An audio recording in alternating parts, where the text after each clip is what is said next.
So hartanah ni satu keperluan, satu utility, perlu untuk tempat tinggal, dan hartanah juga ada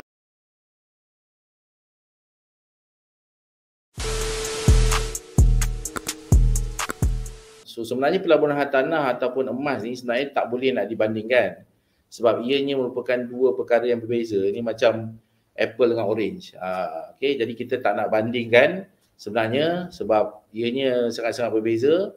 Tapi kita boleh tengok apa ciri-ciri yang kita boleh lihat, apa yang kita boleh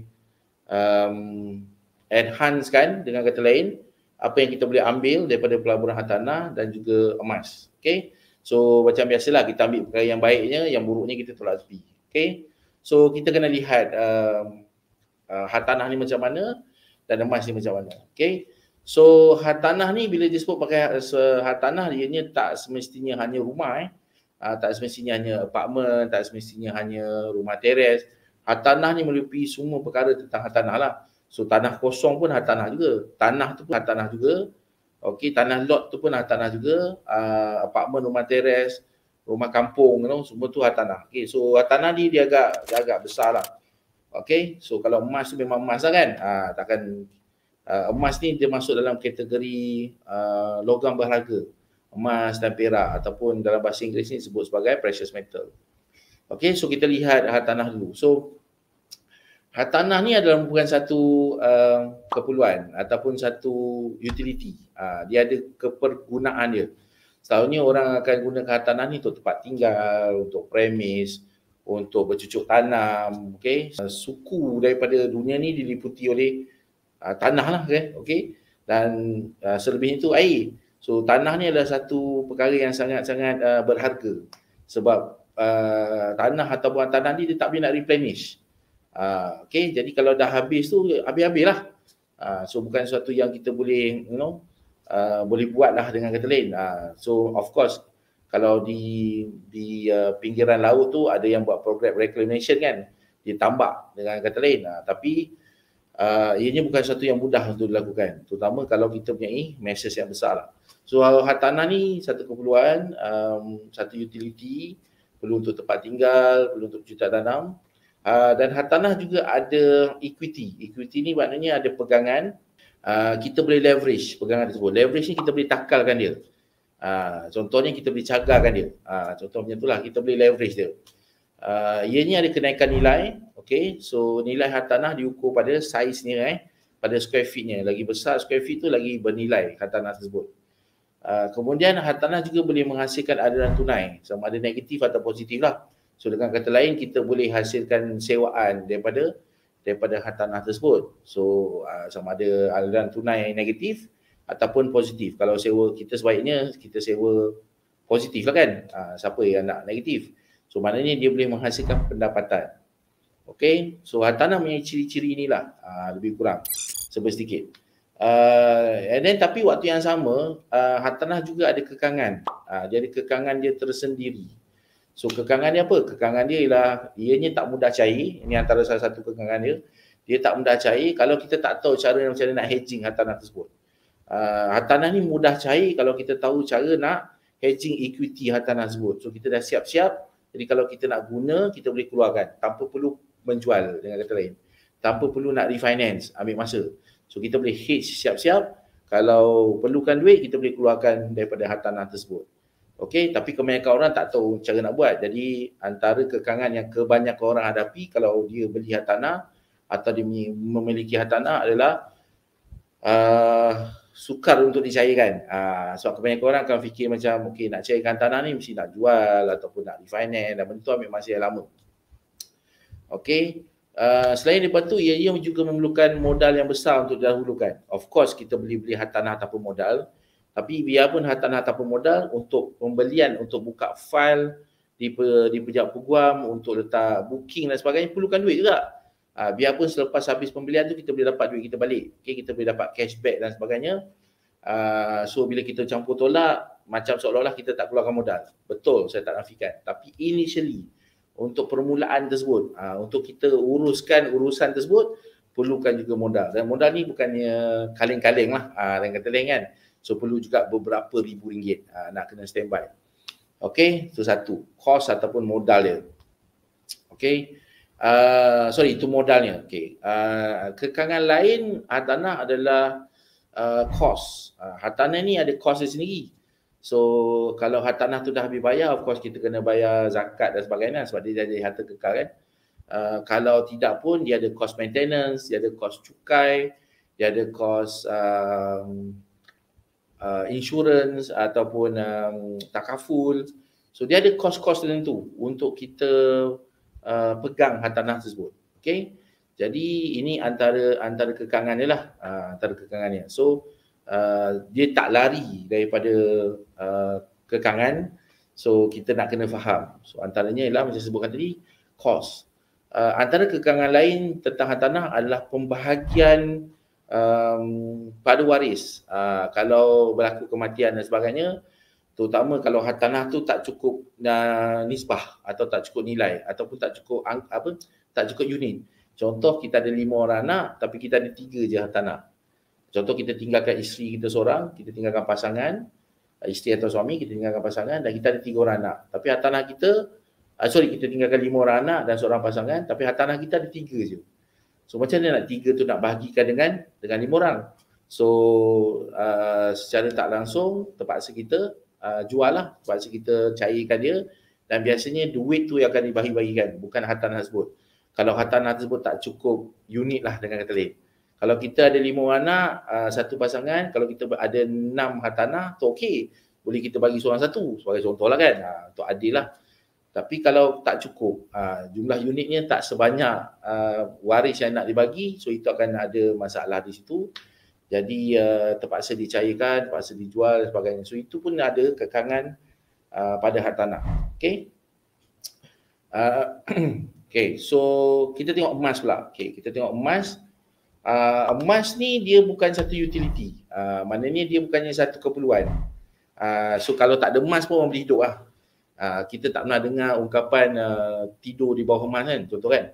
Tapi kita boleh kata tidur di bawah bumbung. So kita perlukan rumah, shelter lah dengan kata lain. Tapi emas tak, emas bukan satu utility. Dan kegunaan emas ni sangat limited. Mainly kegunaan paling besar dia adalah di industri semiconductor. Itu pun hanya peratusan kecil. Kalau dibandingkan dengan perak, perak lebih banyak utility. Banyak penggunaan dia berbanding dengan emas. Okey, itu satulah antara kekurangan atau kekangan kalau kita boleh panggil lah. Kemudian emas ni penuh dengan mitos, terutama mitos akhir zaman lah. Kita selalu dengar akan sampai satu ketika di mana tak ada apa yang berharga kat atas dunia ni selain daripada emas dan perak. Okay? Saya pun tak tahu benda tu sahih atau tak sahih, wallahu alam, tapi setahu saya ini tak sahih. Okay? Tapi itulah dia datang dengan mitos tersebut. Now dari segi practicality, berbandingkan dengan perak sebagai contoh, perak lebih praktikal. Sebab apa? Sebab nilai, sebab emas yang dianggap sebagai lebih berharga tersebut sukar untuk kita buat satu denominasi yang kecil. Contoh kalau kita nak beli sebuku roti, okay? Kita tak boleh jual sebuku roti tu macam 3 suku emas ataupun suku emas ataupun 0.15 gram emas, sebab sukar untuk kita distribute. Okay? So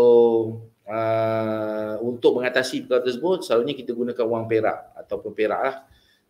Jadi instead of kita beli dalam dinar, which is bernilai ataupun berharga yang tinggi untuk perkara yang kecil, okay?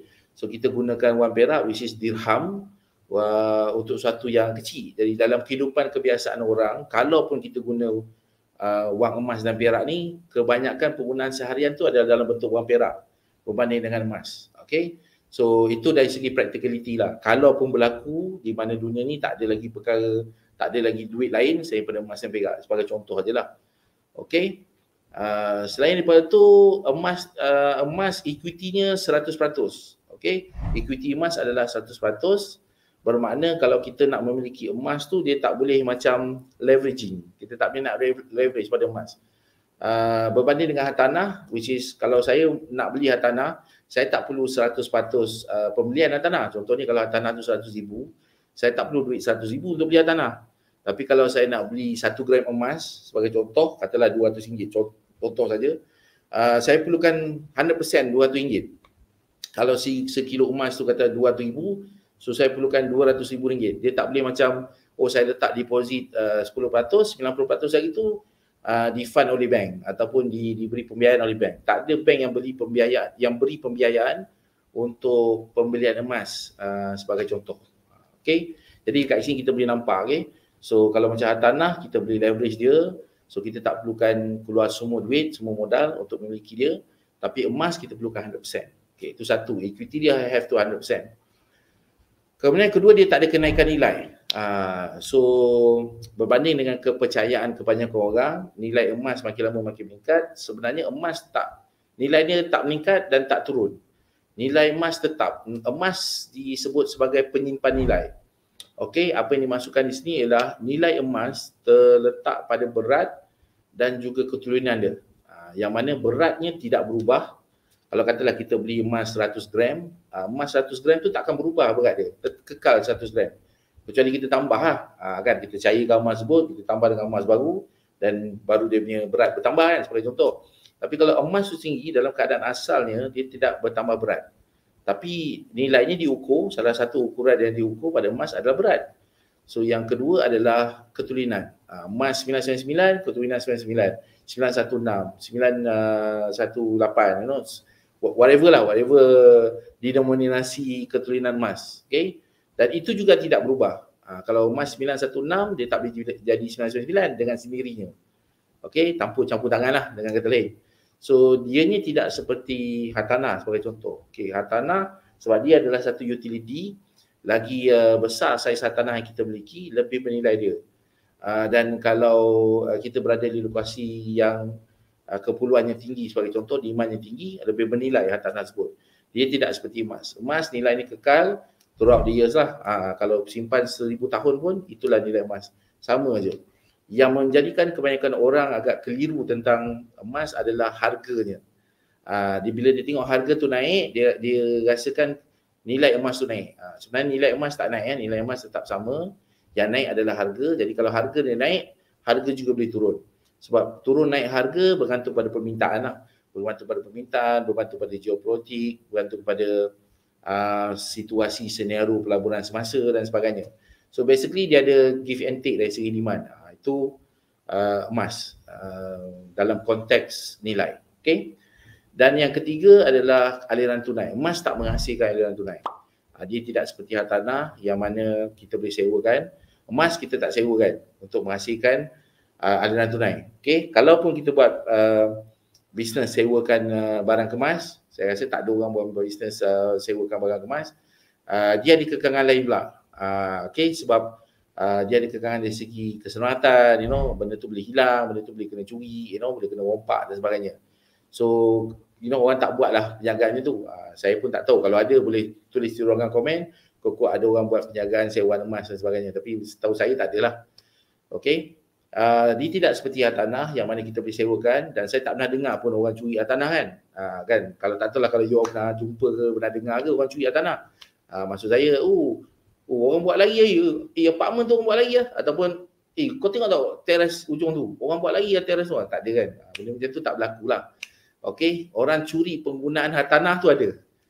Macam setinggal lah dengan kata lain, duduk tanpa kebenaran. Tu adalah, tapi hartanah tu sendiri dicuri, dibawa lari, setakat ni tak adalah. Okey. So itu antara kekangan dia. Okey, selain daripada tu apa lagi kekangan yang ada pada emas? Okey, berat. Okey, so lagi banyak kita simpan, lagi bertambah berat. Dan kalau kita tengok daripada sudut sejarah, seperti mana yang berlaku pada perang Vietnam pada satu ketika dahulu, ketika nilai mata wang dong tu tidak lagi boleh diterima, dengan kata ini tak bernilai lah mata wang dong Vietnam. Jadi kebanyakan orang yang lari daripada Vietnam tu dia bawa emas. Sama ada dia bawa barang kemas, dia bawa jongkong emas dan sebagainya, tapi dia buat lari emas lah. Dan dia gunakan tu sebagai pembayaran dan juga simpanan nak memulakan kehidupan baru. Ramai yang lari ke Australia, ke Amerika, ada juga yang juga lari ke Malaysia, you know, dan sebagainya lah. Jadi apa yang berlaku ialah kebanyakan yang lari tak ikut channel yang betul ni, tak lari naik helikopter macam tak lari naik kapal terbang macam Afghanistan tu contoh kan. So dia lari ikut laut, okey, dan kebanyakan lari ikut kapal lanun. Okey. So apa yang berlaku pada perang Vietnam yang mana lari, okey, dia cuba pergi ke Australia, naik kapal lanun, okey, dia bayar menggunakan emas. Tapi bila sampai dekat tengah laut, dia orang dirompak. So emas tu dirompak dan mereka dibunuh dan dicampak ke laut. Ada yang dibuang terus ke laut dan mati di laut. Dan kalau you check sejarah, banyak peristiwa rakyat Vietnam terdampar dekat pesisir pantai Malaysia, okey, disebabkan perkara macam ni pernah berlaku. Jadi isu utama keselamatan kalau kita memiliki emas ni, mitos yang satu lagi disebut, bila tak ada apa yang diterima ke atas dunia kecuali emas dan perak, so that is the risk. Itu salah satu risikonya lah kalau benda itu berlaku. Jadi kalau dalam kes perang sekalipun, bukan senang nak bawa lagi emas. Kalau mudah untuk bawa lagi emas, Saddam Hussein dah bawa lagi emas dia awal-awal. Muammar Gaddafi dekat Libya dah bawa lagi emas dia awal-awal. So it's not easy sebab dia ada kekangan dari segi physical, okay? Berat. Kalau kita katalah macam diorang-diorang ni ada bertan-tan emas kan, disebut dululah Saddam Hussein ada bertan-tan emas, Muammar Gaddafi ada bertan-tan emas. Tapi ketika dia nak lari daripada negara dia, dia tak boleh bawa pun tan-tan emas tu. Okay, because of kekangan ni. Ni antara kekangan dia lah. So selain daripada tu, faktor keselamatan macam saya kata tadi, kalau kita ambil rantai anjing, kita sangkut dekat depan rumah, tak ada siapa pun nak ambil kan. Tapi kalau kita ambil rantai emas dan sangkut depan rumah, tak sampai 5 minit, hilang rantai tu. Contoh.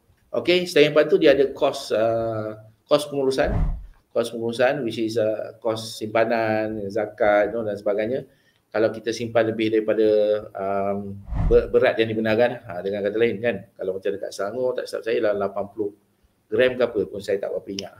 So dia ada dia punya sukatan, so kalau lebih daripada tu akan ada kos, terutama macam zakat dan sebagainya. Okay, dan kalau kita simpan dekat tempat yang selamat, sebagai contoh dekat peti simpanan deposit di bank, kalau kita takut simpan dekat rumah, katalah kita ada beratus-ratus gram emas dan sebagainya ataupun berkilo, mesti nak simpan tempat yang selamat. So itu ada kos. Sedangkan pada waktu yang sama, kos tu tak boleh dibayar sendiri oleh emas tersebut. Maksud saya sebab dia tak menghasilkan aliran tunai, dia tak boleh bayar diri sendiri. Kalau hartanah tadi, dia ada kos macam kos pengurusan dia sendiri kan, dia ada cukai dia ada insurans dan sebagainya. Dan kalau hartanah tersebut disewakan dan dapat positive cash flow, so positive cash flow tersebut boleh membantu untuk bayar semua kos-kos ni berbanding dengan emas. Okay? Tapi emas ada kelebihan dia sendirilah. Sama seperti hartanah tadi, hartanah ada kelebihan dia, emas pun ada kelebihan dia. Yang kita sebutkan tadi adalah kelemahan atau kekangan emas tersebut lah. Okay, so apa kelebihan emas? So, pertama sekali dia bermula dengan modal yang kecil. Jadi kalau siapa-siapa nak mula simpan emas atau menabung emas, so boleh simpan dalam bermula dengan kuantiti yang kecil. Beli 1 gram, beli 2 gram, beli 3 gram, beli 5 gram, beberapa ratus ringgit pun dah boleh menyimpan, sebagai contoh, dah boleh melabur. So berbanding dengan hartanah, perlukan modal yang agak besar sikit lah, macam saya sebutkan awal tadi. Biarpun kita boleh beli hartanah tanpa modal, tapi perlu didahulukan duit tersebut sebelum kita boleh dapat balik. Okay? Kalau macam emas, boleh mula dengan kecil-kecil. Selain daripada itu, emas bersifat complementary. Complementary bermaksud oleh sebab ianya adalah penyimpan nilai dan kita tahu nilai dia takkan susut dan nilai dia takkan naik. Jadi kalau kita ada harta lain atau aset lain yang menjana aliran tunai dan kita nak pastikan yang standard aliran tunai itu tak turun, tak jatuh, jadi kita boleh simpan dalam bentuk emas. So dia complement kepada revenue generating asset ataupun cash flow generating asset yang lain.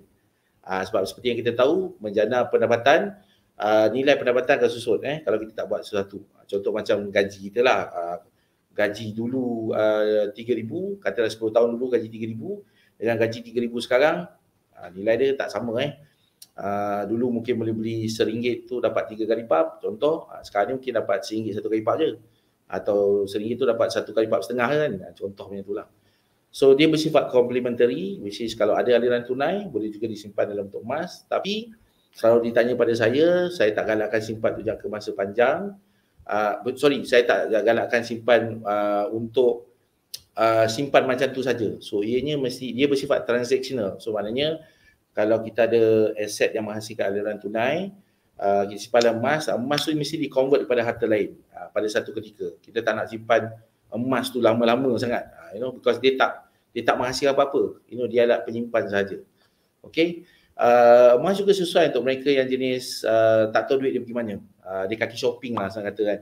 Jadi nak tukar mindset tu agak susah kan, daripada macam kau biasa shopping 500 bulan, why not kau invest dan beli tanah. Susah dia nak pusing benda tu.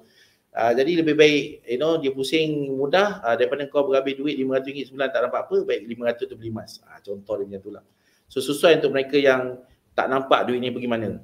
Okay, so daripada tak nampak duit tu pergi mana, okay, baik berdikit-dikit beli emas. Dan ia juga boleh perlahan-lahan mengubah tabiat atau kebiasaan tertentu bagi orang yang suka berbelanja ni. So dia masih lagi rasa dia macam berbelanja, okay, macam dia ala-ala shopping, tapi instead of beli benda yang bukan-bukan, yang mengarut, so dia beli emas, so at least dia boleh kekalkan nilai wang tersebut dalam bentuk emas. Selain pada tu, emas sangat sesuai untuk jadikan perniagaan. Sebab ia bermodal rendah dan barang tak busuk. Jadi kalau kita beli emas, kita nak jual balik, kita boleh hasilkan aliran tunai.